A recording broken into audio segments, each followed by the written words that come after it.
کیف تکفرون باللہ وکنتم امواتا فاحیاکم ثم یمیتکم ثم یحییکم ثم الیہ ترجعون. کیسے تم لوگ اللہ تعالیٰ کا انکار کرتے ہو، کیسے تم لوگ اللہ تعالیٰ کا انکار کرتے ہو. وکنتم امواتا، حالانکہ تم کیا تھے؟ بالکل کچھ بھی نہیں تھے. اموات سے مراد لاشیں، کچھ بھی نہیں تھے. فاحیاکم، پھر اللہ تعالیٰ نے تم کو زندہ کیا. ثم یمیتکم، پھر اللہ تعالیٰ تم کو دوبارہ ماریں گے. ثم یحییکم، پھر تمہیں زندہ کریں گے. ثم الیہ ترجعون، پھر تم سب کیا جمع کیے جاؤ گے؟ کہاں پر؟ اللہ تعالیٰ کے پاس جمع کیے جاؤ گے. تو اللہ تعالیٰ اپنے احسانات کو شمار کر رہے ہیں، اپنے احسانات کو گنوا رہے ہیں کہ بھائی جن کے اتنے سارے احسانات ہو، جس محسن کے اتنے سارے احسانات ہو، ان کے احسانات کو فراموش کر دینا، بھولا دینا اور اس کو نہ ماننا، یہ کہاں کی عقل مندی ہے؟ یہ تو کیا ہے؟ کم عقلی ہے، بے وقوفی ہے. اللہ تعالیٰ نے فرمایا کیف تکفرون باللہ، تم اللہ تعالیٰ کے ساتھ کیسے انکار کرتے. آپ غور کریں گے تو ہم سب کی جو پیدائش ہے وہ کیا ہے؟ کچھ ہم سب کی پیدائش، ہم سب کیا تھے؟ ہم سب کچھ بھی نہیں تھے. ماں باپ کے تعلقات سے جو ہماری پیدائش کی ایک صورت نکلتی ہے، وہ ایک صورت نکلتی ہے، ہم لوگ کچھ بھی نہیں تھے. پھر اللہ تعالیٰ نے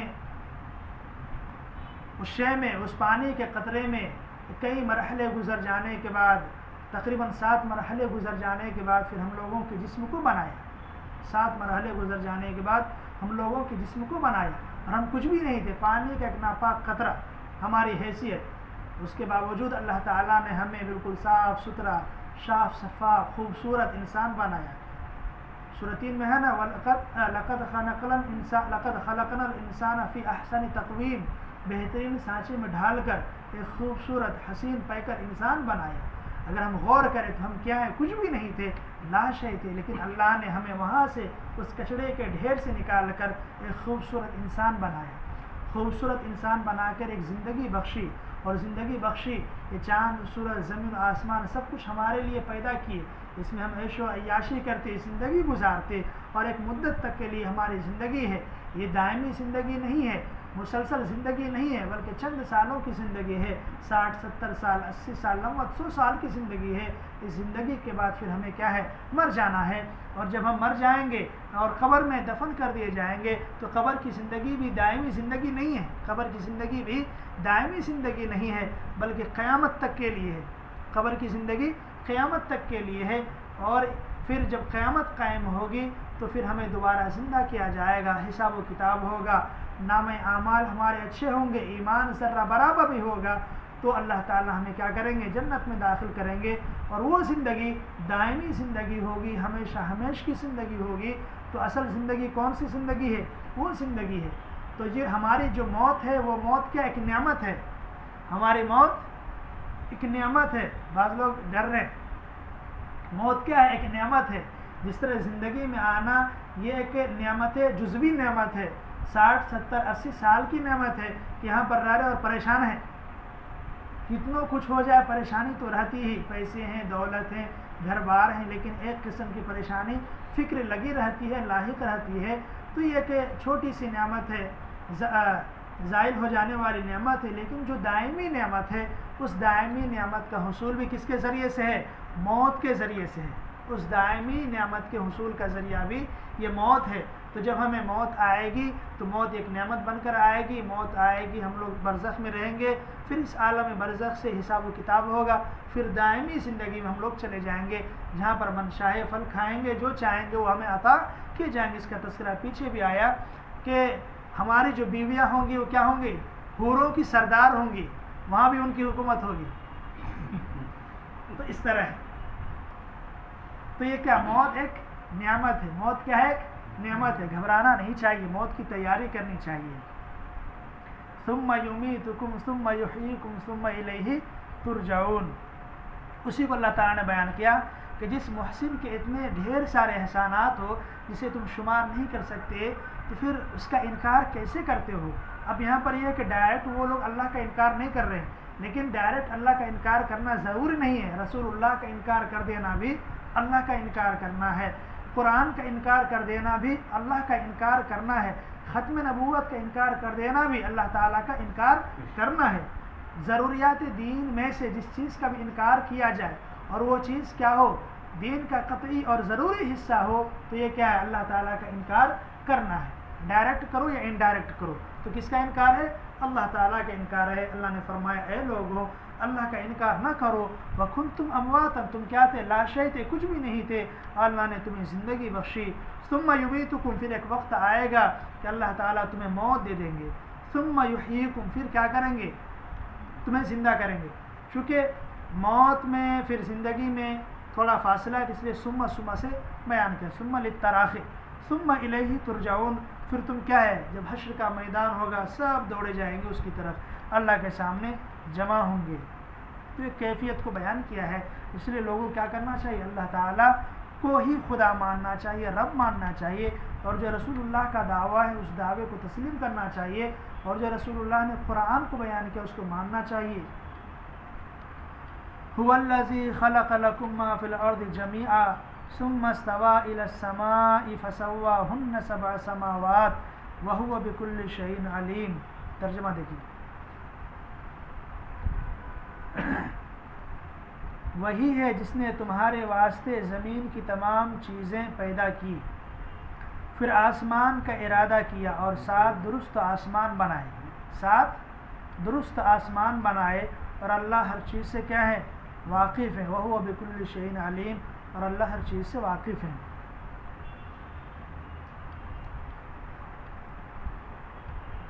اللہ تعالیٰ نے تمہارے لیے، کس کے لیے؟ انسانوں کے لیے، اللہ نے انسانوں کے لیے زمین کو بنایا، جمیعہ، تمام زمین، اور زمین کے اوپر جو بھی چیزیں ہیں اور زمین کے نیچے جو بھی چیزیں ہیں، جمیعہ، اللہ نے سب کو بنایا، کس کے لیے؟ کھلے الفاظ میں، دو ٹوک الفاظ میں بیان کیا، تمہارے لیے، انسانوں کے لیے۔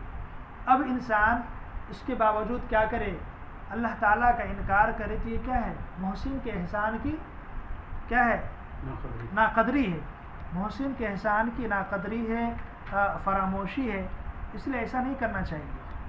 ثم استوى الى السماء فسواهن، پھر اس زمین کی پیداوار کے بعد اللہ تعالیٰ آسمان پر کیا ہو گئے، مستوی ہو گئے، فسواهن، اور آسمان کو بھی کتنا بنایا، 7 درست آسمان بنایا۔ تو اس سلسلے میں جو احادیث میں تفصیل ہے، اور آپ تاریخ طبری پڑھیں گے جلد نمبر 1، اس میں مکمل تفصیل ہے، کئی صفحات میں، اس میں لکھا ہے کہ اللہ تعالیٰ نے جب زمین کو پیدا کرنے کا ارادہ کیا، زمین و آسمان کا، اولاً تو اللہ تعالیٰ کا عرش پانی پر تھا، اللہ تعالیٰ نے ارادہ کیا کہ اصل پروگرام یہ تھا کہ خلیفۃ الارض کو پیدا کرنا ہے، خلیفۃ الارض کو پیدا کرنے سے پہلے کیا کیا کام کرنا پڑے گا، تو اس کو کام کرنا ہے، جیسے بولتے ہیں نا بچے کی شادی کرنے سے پہلے گھر بنانا، اس کی پوری ہے، تو اللہ تعالیٰ بھی ٹھیک اسی طرح ہم لوگوں کے لیے کام کیے، خلیفۃ الارض کو پیدا کرنے سے پہلے زمین، آسمان، چاند، سورج، یہ ساری چیزوں کو بیان کیا۔ اس سلسلے میں حضرت عبداللہ ابن عباس رضی اللہ عنہ کی ایک روایت ہے، ایک یہودی رسول اللہ صلی اللہ علیہ وسلم کے پاس آیا اور آ کر عرض کیا کہ اے محمد صلی اللہ علیہ وسلم، اللہ تعالیٰ نے زمین و آسمان کو کیسے بنایا اور کب بنایا، زمین و آسمان کو کب بنایا اور کیسے بنایا؟ تو اللہ کے رسول صلی اللہ علیہ وسلم نے فرمایا کہ اتوار اور پیر، سنڈے اور منڈے، اتوار اور پیر کو اللہ تعالیٰ نے زمین کو بنایا، اس کے بعد پہاڑوں کو اور پہاڑوں کے جو خزینے اور اس کے اندر جو ذخائر ہیں، معدنیات ہیں، ان تمام چیزوں کو بروز منگل کو پیدا کیا، سنڈے، منڈے، ٹیوزڈے ہو گیا، بدھ۔ اللہ تعالیٰ نے جب چاہا کہ میدان، زمینوں کے اندر جو میدان ہے، چٹیل میدان، اور اس کے اندر جو باغات ہیں، پھل ہیں، درخت ہیں، اشجار ہیں، نباتات، ان تمام چیزوں کو پیدا کیا، بدھ کو پیدا کیا۔ اور اللہ تعالیٰ جمعرات کو، آسمان کو پیدا کیا، جمعرات کو، آسمان کو کب بنایا؟ جمعرات کو بنایا۔ اور جمعہ کو کیا ہے؟ اللہ تعالیٰ جمعہ کے پہلی نشست میں جو صبح سے لے کر دوپہر کا وقت ہے، 12 بجے کا وقت ہے، زوال تک، اس درمیان اللہ تعالیٰ نے چاند، سورج، سیارے، یہ ساری چیزوں کو، بجلی، بادل، تمام چیزوں کو بنایا۔ اس کے بعد جو آخر حصہ آتا ہے زوال کے بعد 3 نشست ہوتی ہیں۔ پہلی نشست میں، پہلی ساعت میں اللہ تعالیٰ نے عمروں کو بیان کیا۔ عمر سے مراد جو مدت ہے، انسان کب تک زندہ رہے گا، یہ قوم کتنی مدت تک زندہ رہے گی، یہ قوم کتنی مدت تک زندہ رہے گی، اسے بولتے ہیں عمر کا حساب۔ تو اللہ تعالیٰ نے پہلی ساعت میں قوموں کی عمروں کو بیان کیا، لکھا، پیدا کیا۔ دوسری ساعت میں اللہ تعالیٰ نے مصائب و آلام کو پیدا کیا، مصیبتیں، مصائب و آلام، کس قوم پر کون سی مصیبت آئیں گی، کون سا عذاب آئے گا، کس طرح کے حالات ہوں گے، ان کو بیان کیا۔ آخری ساعت میں جو عصر سے لے کر مغرب تک کا وقت ہوتا ہے، اس ساعت میں ہم سب کے دادا حضرت آدم علیہ السلام کو اللہ تعالیٰ نے پیدا کیا۔ اس وقت میں کس کو پیدا کیا؟ حضرت آدم علیہ السلام کو پیدا کیا۔ اور اس روایت کے بعد، اس روایت بیان کرنے کے بعد وہ پھر یہودی سوال کرتا ہے، پھر اس کے بعد کیا ہوا اے محمد صلی اللہ علیہ وسلم؟ تو اللہ کے رسول صلی اللہ علیہ وسلم نے یہ آیت پڑھی، ثم استوى علی العرش، پھر اللہ تعالیٰ عرش پر کیا ہو گئے؟ مستوی ہو گئے۔ تو یہودی کیا جواب دیتا؟ یہودی جواب دیتا، نہیں آپ یہ سچ نہیں بول رہے ہیں، اللہ تعالیٰ آرام کرنے لگے، سو گئے۔ اللہ کے رسول صلی اللہ علیہ وسلم کو خوب غصہ آیا، بھاگتا کہ نہیں یہاں سے، غصہ آیا، اور پھر غصے میں سورہ سجدہ کی، حامیم سجدہ کی آیت نمبر 9-10 اس کی تلاوت کی۔ اور اسی طریقے سے قرآن، زمین و آسمان کی جو تخلیقات ہوئی 6 دنوں میں، اس کی تفصیل بھی سورہ قاف آیت نمبر 37 میں ہے، جس میں 6 دنوں میں ہے نا زمین و آسمان کو پیدا کیا۔ اسی طریقے سے حضرت عبداللہ بن سلام فرماتے ہیں زمین و آسمان کی تخلیق کے بعد، زمین و آسمان کی جو تخلیق ہوئی، اس تخلیق کے بعد اخیر میں جو حضرت آدم علیہ السلام کو پیدا کیا گیا، تو یہ وہ گھڑی ہے، اسی گھڑی میں یہ وہ ساعت ہے جس میں دعا قبول ہوتی ہے، اور احادیث میں جو تذکرہ ہے، خاص طور پر ترمذی جلد نمبر 2 صفحہ نمبر 112 میں، اس سلسلے میں کافی لمبی بحث ہے، اور محدثین کرام نے جو بیان کی ہیں، تقریباً 45 صحابہ سے اس سلسلے میں روایت ہے کہ جمعہ کے دن ایک ایسی گھڑی آتی ہے جس گھڑی میں دعا قبول ہوتی ہے، الساعۃ المرجوعہ۔ یہ وہ کون سی گھڑی ہے؟ تو مفسرین کئی اقوال بیان کی ہیں، لیکن راجح قول یہ ہے، علامہ ابن حجر اسقلانی وغیرہ فرماتے ہیں کہ جو عصر کا وقت ہے، آخری وقت، عصر کے بعد سے لے کر مغرب تک کا جو وقت ہے، یہ وقت ہی وہ ہے الساعۃ المرجوعہ جس میں دعا قبول ہوتی ہے، اس لیے کہ حضرت عبدالسلام فرماتے ہیں، عبداللہ بن سلام فرماتے ہیں کہ حضرت آدم کی پیدائش اسی وقت ہوئی، اس لیے یہ قول زیادہ کیا ہے؟ راجح ہے، اس وقت دعا قبول ہوتی ہے۔ هو الذی خلق لکم ما فی الارض جمیعا، اللہ وہ ذات ہے جس نے تمہارے لیے پوری زمینوں کو پیدا کیا۔ ثم استوى الی السماء فسواہن 7 سماوات، پھر آسمان کا ارادہ کیا اور 7 درست آسمان بنائے۔ کتنے آسمان بنائے؟ 7 درست آسمان بنائے۔ سائنس کیا کہتی ہے؟ کتنے آسمان؟ 8 یا 9 کا تذکرہ ہے۔ مفتی شفیع صاحب خوب برس پڑے اس میں کہ اللہ نے 2 ٹوک الفاظ میں کہا 7 ہے، تو پھر تم 8 9 کیوں بیان کر رہے؟ اس میں لکھے ہیں تو آسمان کتنے ہیں؟ 7 ہیں۔ وَهُوَ بِكُلِّ شَيْءٍ عَلِيمٌ، اور اللہ تعالیٰ ہر چیز پر کیا ہے؟ قادر ہے، ہر چیز کو جاننے والا ہے، ہر چیز سے واقف ہے۔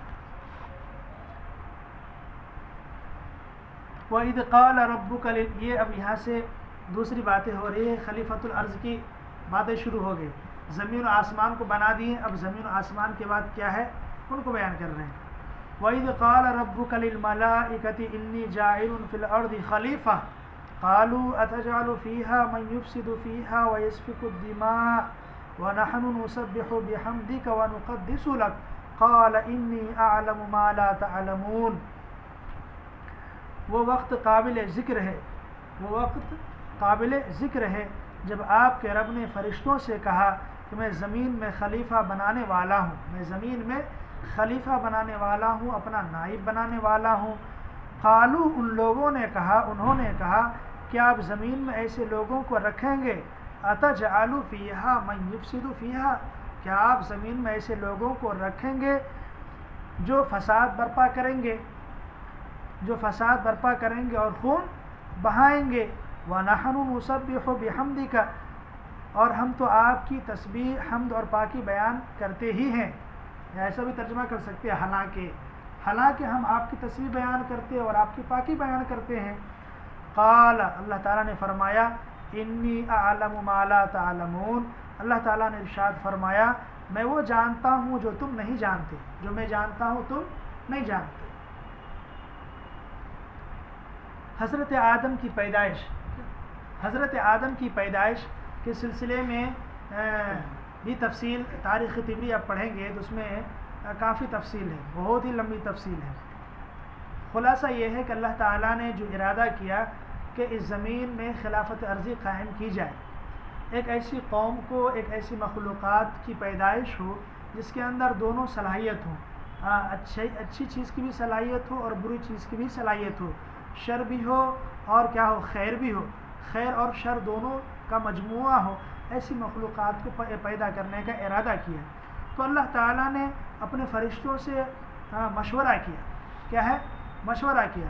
اب سوال یہ ہے کہ مشورہ تو ان لوگوں سے کیا جاتا ہے جو اپنے آپس کے ہوتے ہیں، ہاں اپنے آپس کے جو ہوتے ہیں، اپنے جو مقابل ہوتے ہیں، دوست احباب ہوتے ہیں، ان سے مشورہ کیا جاتا ہے، لیکن اللہ ہے، فرشتے ہیں، چہ نسبت خاکرہ بعالم پاک۔ تو اس کا جواب یہ دیا گیا ہے کہ دراصل یہ میسیج ہے اللہ تعالیٰ کے ہر کلام میں مخلوقات کے لیے میسیج ہے، کہ پیغام ہے کہ تمہاری جو زندگی وہ کیسی زندگی ہو، جب رب ہو کر میں فرشتوں سے مشورہ کر سکتا ہوں تو تم لوگ آپس میں مشورہ کیوں نہیں کر سکتے؟ تم لوگ آپس میں مشورہ کیوں نہیں کر سکتے؟ اور اس لیے قرآن میں حکم ہے اللہ کے رسول کو کہ آپ اپنے دوستوں کے ساتھ کیا کریں؟ مشورہ کریں۔ تو اس آیت میں اللہ تعالیٰ نے بتلایا، پیغام دیا، مشورہ کرنا چاہیے، لوگوں کے ذہن کو ٹٹولنا چاہیے کہ اس کے ذہن میں کیا چل رہا ہے، اس کے ذہن میں کیا بات ہے، اس کے ذہن میں کیا بات، وہ کیا سوچ رہا ہے نا، کہ اللہ تعالیٰ کو معلوم تھا، لیکن پھر بھی مخلوقات کی تعلیم کے لیے اس طرح مشورہ کیے۔ تو فرشتوں نے کیا جواب دیا؟ فرشتوں نے کہا کہ آپ ایسی قوم کو پیدا کریں گے جو خون بہائیں گے، آپس میں لڑیں گے، آپ کی عبادت صحیح نہیں کریں گے۔ اس کی وجہ کیا تھی؟ اس طرح کیوں بیان کی؟ تو اس سے پہلے اللہ تعالیٰ نے، چونکہ انسانوں کی پیدائش سے پہلے پوری دنیا میں یہ لوگ رہتے تھے، جنات شیاطین کا یہ مرکز تھا، یہ لوگ رہ رہے تھے، اور فرشتوں نے دیکھا کہ جنات آپس میں کیسے لڑتے تھے، خوب لڑائی کر رہے ہیں، خون بہا رہے ہیں، ایک دوسرے کو قتل کر رہے ہیں۔ تو ان کو دیکھتے ہوئے فرشتوں نے یہ کہا کہ جب یہ جنات آپس میں لڑائی کر رہے تھے، فساد مچا رہے تھے، ایک دوسرے کو قتل کر رہے تھے، تو پھر آپ اس کے علاوہ ایک دوسری قوم کو پیدا کریں گے جو یہ بھی اسی طرح حرکت کریں گے۔ تو اللہ تعالیٰ نے فرمایا بات تو ٹھیک ہے، لیکن جو میں جانتا ہوں تم نہیں جانتے، جن باتوں کو میں جانتا ہوں ان باتوں کو تم نہیں جانتے۔ تو یہاں پر جو فرشتوں کا اللہ تعالیٰ کو جواب دینا تھا تو وہ اپنی عقل کے مطابق، چونکہ وہ دیکھا کہ ہمارے سامنے قوم کو پیدا کیا، یہ قوم اس طرح فساد مچائے، جو نیک کام کرنا چاہیے، خیر کا کام کرنا چاہیے، وہ خیر کا کام نہیں کر کے شر کا کام کرنے لگے، تو شر کے کام میں مشغول ہو جانے کی وجہ سے ان کے ذہن میں جو سوالات اٹھے کہ ہاں یہ قوم تھی، اس کے بعد بھی اسی طرح کا قوم ہوگی تو وہ لوگ بھی ایسا ہی کام کریں گے، تو اس سے بہتر یہ ہے کہ میں ہی آپ کی عبادت کروں، آپ ہی کی تحمید کروں۔ اپنے اعتبار سے وہ جواب دیے، تو اللہ نے فرمایا انی اعلم ما لا تعلمون، جو میں جانتا ہوں تم نہیں جانتے۔ پھر اللہ تعالیٰ نے حضرت آدم کی پیدائش کا ارادہ کیا۔ اس سلسلے میں احادیث میں بھی اور تاریخ کی کتابوں میں لکھا ہے کہ اللہ تعالیٰ نے سب سے پہلے حضرت آدم کو، حضرت جبرائیل امین کو زمین پر بھیجے کہ جاؤ تم مٹی لے کر آؤ، آدم کو پیدا کرنا ہے، مٹی لے کر آؤ۔ تو زمین پر آئے، اور زمین پر آنے کے بعد زمین کی یہ صدا تھی، درد بھری آواز تھی، نہیں مجھے لے کر نہ جاؤ، مجھ سے ایک ایسے مخلوقات کی پیدائش ہوگی جس کے اندر دونوں شر اور فساد کا غلبہ ہوگا، مجھے لے کر نہیں جاؤ، مجھے چھوڑ دو۔ جبرائیل امین واپس ہو جاتے ہیں۔ پھر اللہ تعالیٰ جبرائیل امین جاتے ہیں اور اللہ کو یہ پیغام سناتے ہیں، تو اللہ فرماتے ٹھیک ہے۔ میکائیل کو بھیجتے ہیں، میکائیل بھی آتے ہیں اور اس طرح کی زمین کی صدا سنتے ہیں، درد بھری آواز، تو واپس چلے جاتے ہیں رم کھا کر۔ پھر اللہ تعالیٰ کے پاس یہ بات ہوتی ہے، اللہ تعالیٰ کہتے ہیں ٹھیک ہے۔ پھر ملک الموت کو بھیجتے ہیں، ملک الموت زمین پر آتے ہیں، اور زمین پر آنے کے بعد پھر وہ مٹی، کئی جگہ سے مٹی، تو مٹی آواز لگاتی ہے تو مجھے لے کر نہ جاؤ، چونکہ اس کے ذریعے سے ایک ایسے انسان کو پیدا کیا جائے گا جس کے اندر دونوں پہلو ہوں گے، شر و فساد کا پہلو ہوگا، خیر کا بھی پہلو ہوگا، مجھے لے کر نہ جاؤ۔ لیکن ملک الموت کی آواز تھی کہ نہیں، میں تمہارا حکم مانوں یا خدا کا حکم مانوں؟ اللہ نے مجھے بھیجا ہے، میں خدا کے حکم کی نافرمانی نہیں کر سکتا، میں تو اس کے تعمیل کے لیے آیا ہوں۔ اور وہ کئی جگہ سے، دنیا کے کونے کونے سے سفید مٹی، گارے مٹی، کالے مٹی اور مٹی کی جو خصوصیات تھیں ان تمام مٹیوں کو لے کر گئے، دنیا کے کونے کونے سے جو خاص خاص علاقے ہیں ان مٹیوں کو لے کر گئے۔ اور اسی وجہ سے جو انسان کوئی گورا ہے، کوئی کالا ہے، رنگ کے اعتبار سے اس میں فرق ہے، رنگ کے اعتبار سے فرق ہے، اور ہر مٹی میں، ہر مٹی کے خواص تھی، ہر مٹی کی اپنی اپنی ایک خصوصیت تھی اور ان کے اپنے اپنے آثار تھے۔ اسی اعتبار سے انسانوں کا کیا ہے، انسانوں کی خصوصیت ہے اور انسانوں کے کیا ہیں، انسانوں کے اخلاق ہیں اور ان کے عادات ہیں اور ان کے اطوار مزاج بھی اسی طریقے سے ہیں۔ تو جس کے اندر جو مٹی غالب ہے وہ اخلاق کیا، وہ پہلو اس کے اندر کیا ہے، غالب ہے۔ تو ان تمام مٹی لے جانے کے بعد جو ملک الموت یہاں سے گئے، ایسے نہیں گئے بلکہ پانی بھی لیتے گئے، اس مٹی کو پانی میں ملاتے گئے اور ملا کر وہاں پر لے گئے، پھر اس کو چھوڑ دیے 40 دن تک حضرت آدم کی جو مٹی ہے چھوڑی گئی، بالکل کھنکھناتی ہوئی مٹی بن گئی۔ اور اس میں لکھا ہے کہ شیطان اس میں جا کر روز ٹیسٹ کرتا، شیطان جا کر روز ٹیسٹ کرتا، یہ مٹی بالکل شاندار بنی ہے، اور لکھا ہے کہ وہ نیچے سے اوپر اندر داخل ہو کر پھر کے آیا، پھر اس نے کہا ارے یہ مٹی کا پتلا، یہ کیا کریں گے اس کا؟ پھر جب اللہ تعالیٰ نے اس میں روح پھونکنے کے بعد حکم دیا اس کو سجدہ کرو، تو کہنا ارے یہ مٹی کا پتلا، میں اس کو سجدہ کروں؟ تو اس وجہ سے انکار کریں۔ تو اس کھنکھناتی ہوئی مٹی بن گئی، جیسے آپ مٹی کو رکھ دیجئے، ہمارے یہاں گاری مٹی کا کام ہوتا ہے، بالکل کھن کھن اس طرح آواز آتی ہے، اسے گلیل میں استعمال کرتے ہیں۔ تو پھر اللہ تعالیٰ نے 40 دن کے بعد پھر اس میں روح پھونکی، روح پھونکنے کے بعد سب سے پہلے جو روح کا حلول ہوا وہ سر کے اندر، روح کے حلول ہونے کے بعد، روح آ جانے کے بعد حضرت آدم کو سب سے پہلے چھینک آئی، اور چھینکے زور سے، تو فرشتے تعلیم کے دور بولتے ہیں الحمدللہ، کیا؟ الحمدللہ، حضرت آدم بھی بولتے ہیں الحمدللہ۔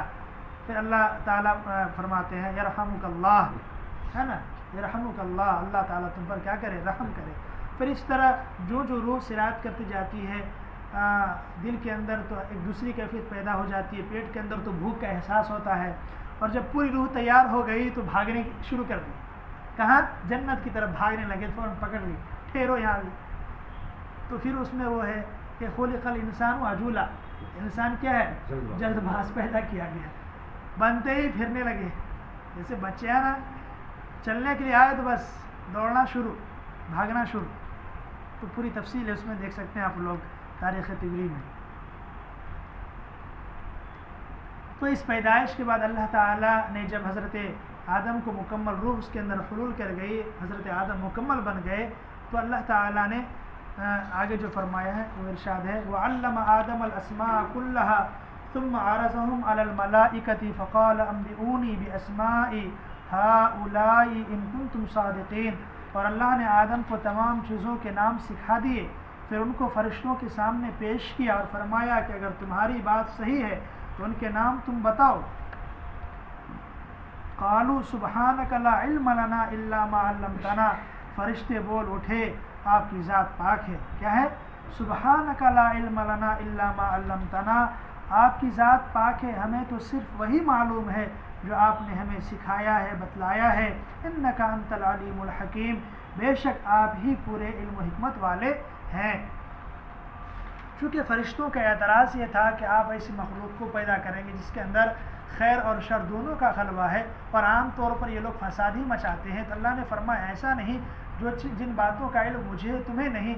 اور پھر اللہ تعالیٰ نے اس کے بعد حضرت آدم کی روح آنے کے بعد حضرت آدم مکمل بن گئے، ایک انسان بن گئے، تو ایک طرف آدم تھے، ایک طرف پورے فرشتے تھے۔ اللہ تعالیٰ نے چند چیزوں کے نام بتلائے، فار ایگزامپل کے طور پر سب کے نام بتلاتے گئے۔ حضرت آدم سنتے رہے، وہ لوگ بھی سنتے رہے۔ حضرت آدم کو فطری طور پر صلاحیت کی بنیاد پر چونکہ اللہ تعالیٰ نے ان چیزوں کے نام بتلائے جو چیزیں زمین میں پیداوار ہونے والی تھی، اور جو چیزیں زمین میں تھی فطرت سے فطرت کا ٹکراؤ ہوا، حضرت آدم فوراً ایکسیپٹ کر لیے، سمجھ گئے ارے یہ فلاں چیز یاد آئی، اور فرشتے سنتے رہے، کچھ سمجھ میں نہیں آیا۔ پھر پوچھے چلو سن لیا نا، ہاں اب بتاؤ۔ حضرت آدم کو بولے فر فر فر، سب کے نام بتانا شروع کر دیے، یہ چیز ہے، یہ فلاں ہے، یہ فلاں ہے، یہ فلاں ہے، یہ فلاں ہے، یہ فلاں ہے، ہر چیز کے نام بتلا دیے اللہ نے جو کچھ بھی بتلایا تھا۔ پھر فرشتوں سے کہا تم بتلاؤ، فرشتے خاموش بالکل دیکھ رہے، کیا ہوا میاں بولو تو کچھ، میں بھول گیا۔ قالوا سبحانک لا علم لنا، وہ کہنے لگے آپ کی ذات کیا ہے، پاک ہے، ہمیں تو صرف وہی معلوم ہے جو آپ نے سکھایا، جتنی چیز آپ نے بتلایا تھا بس وہی محدود چیزوں کا علم ہمیں ہے، لیکن جو زمین ہے، زمین کی جو پیداوار ہے یا زمین کی جو چیز پیدا ہونے والی ہیں ان چیزوں کا علم ہمیں نہیں ہے۔ اس سلسلے میں لکھا ہے کہ اللہ تعالیٰ نے الگ سے حضرت آدم کو نہیں بتلائے تھے، چپکے سے بتلا دیا ہو، جیسے بعض لوگ کرتے ہیں نا ایگزام لینے والے، یہ سوال کریں گے یہ جواب دے دینا، ایسا نہیں کیے تھے، سب کے سامنے پوچھے، حضرت آدم کو بتلائے، بولتے گئے اللہ تعالیٰ نام، حضرت آدم بھی سنتے رہے، وہ بھی سنتے رہے، پھر ایگزام کے طور پر پوچھے تم بتلاؤ، حضرت آدم بتلا دیے، وہ لوگ نہیں بتلا پائے،